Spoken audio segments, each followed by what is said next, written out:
বিতর্ক সঙ্গী করেই শুরু হচ্ছে বিপিএল। একসময় বিশ্বের দ্বিতীয় ফ্র্যাঞ্চাইজি ক্রিকেট লিগ হলেও এখন সেই সুনাম তলানিতে। এবারের আসরে অংশ নিচ্ছে 6 দল। শক্তির বিচারে রংপুর, রাজশাহী, ঢাকা ও সিলেট একদিকে, অন্য পাশে নোয়াখালী ও চট্টগ্রাম। কাগজ কলমের হিসেবে এবারের বিপিএলে সবচেয়ে শক্তিশালী দল রংপুর রাইডার্স। লিটন দাস ও তাহিদ হৃদয় যুক্ত হয়েছেন এবারে। এছাড়া বিদেশিদের মধ্যে আছেন কাইল মায়ার্স, ডেভিড মালান ও পাকিস্তানের 2 অলরাউন্ডার খুশদিল শাহ ও ইফতেখার রহমান। পেস বোলিং এর নেতৃত্ব মোস্তাফিজের কাঁধে। দলটার অধিনায়ক নুরুল হাসান সোহান। রাজশাহী ওয়ারিয়র্সও পিছিয়ে নেই, ভারসাম্যপূর্ণ একটা দল তাদের। অধিনায়ক শান্তর সঙ্গে আছেন অভিজ্ঞ মুশফিক ও আকবর আলী। ওপেনিং এ আছেন জাতীয় দলের নিয়মিত ওপেনার তানজিদ তামিম, বোলিং এ তানজিম সাকিব, রিপন মন্ডলদের সঙ্গে নেপালি সন্দীপ লামিচানেরা আলো ছড়াতে প্রস্তুত।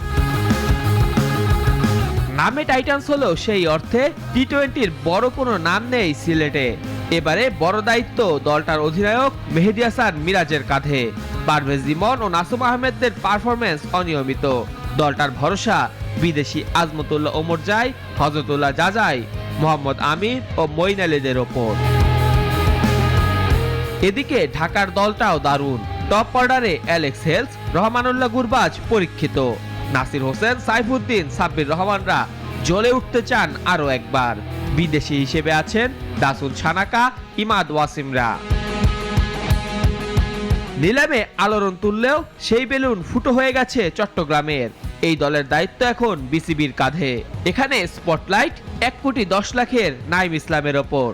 জাতীয় দলের পেসার শরীফুল তার সঙ্গী। বিদেশি ক্রিকেটারের কোটা পূরণ করাই দায়। একই অবস্থা নোয়াখালী এক্সপ্রেসের। শিরোপা দৌড় তো নয়, অংশগ্রহণই বড় কথা যেন দলটির জন্য।